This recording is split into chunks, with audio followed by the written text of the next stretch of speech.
In this video, I'm going to give you 5 laws that you can use to dispute negative items on your credit report. Let's begin.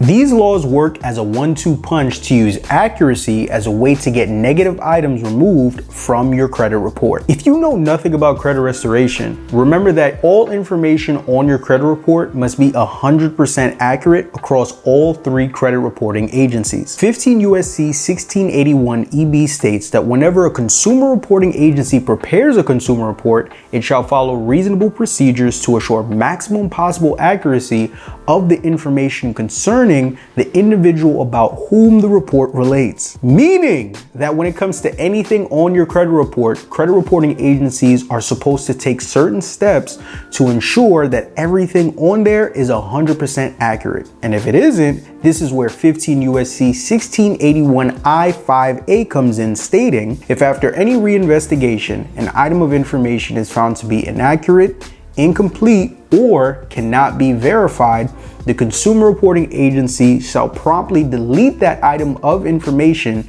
as appropriate based on the results of the reinvestigation. In short, if it's inaccurate, incomplete, or can't be verified, Experian, TransUnion, and/or Equifax has to delete it. But what happens if you use these laws in the first step to challenge an item as inaccurate and it comes back as verified?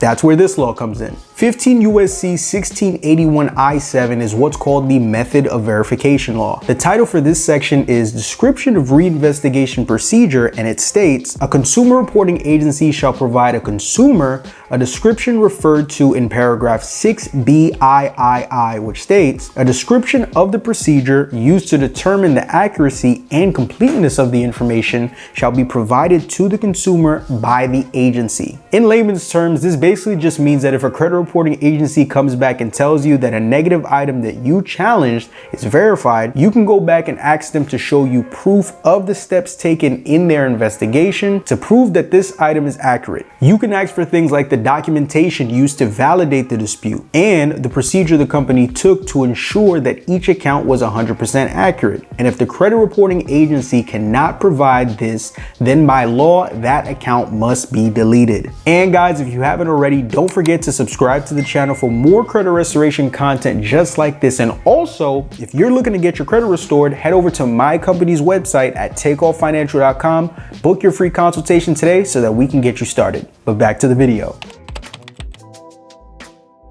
This is another law that you can actually use to attack a negative account from a different angle that's pretty straightforward. This law simply states that any consumer reporting agency may furnish a consumer report under the following circumstances and no other, by the written instructions of the consumer to who it relates. This basically just means that Experian, TransUnion, and Equifax aren't allowed to put anything on your credit report without your written permission beforehand. So you can use this law to request that the credit reporting agencies show you proof of the written consent that you gave them to furnish this account on your behalf. Or you can just straight up say that you never gave them written consent in the first place for them to report anything on your behalf, and as a result, this account should be deleted. Now, the next law should be the final law, but if you stay to the end of this video, I'll give you all a bonus that you can use as well.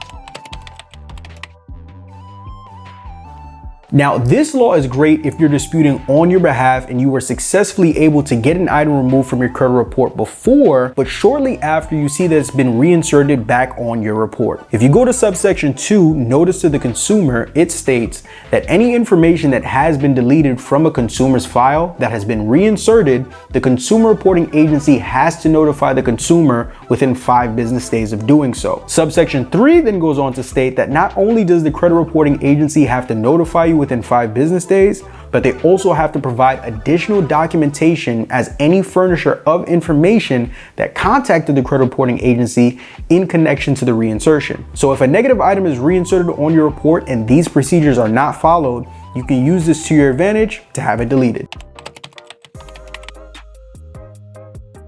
And y'all know I'm a man of my word, so as a bonus, this is another law that you can use to challenge negative items on your credit report. So in section 3 of this law, duty to provide notice of dispute, this law states that if the completeness or accuracy of information furnished by any person to any consumer reporting agency is disputed to such person by the consumer, the person may not furnish information to any consumer reporting agency without notice that such information is disputed by the consumer. That's you. So this basically states that if you as a consumer send a dispute on an item on your credit report, the credit reporting agencies have to notate that account to show that it's being disputed by you. Now you can check to see if they have done this simply by accessing your credit report, and if they have notated it, it should show in the comment section of that account. But if they haven't, this is a violation of your rights as a consumer, and you can use this as leverage to get the item deleted. That's all for this video, but if you want me to make a part 2, hit the subscribe button and I'll make it happen. But until next time, peace.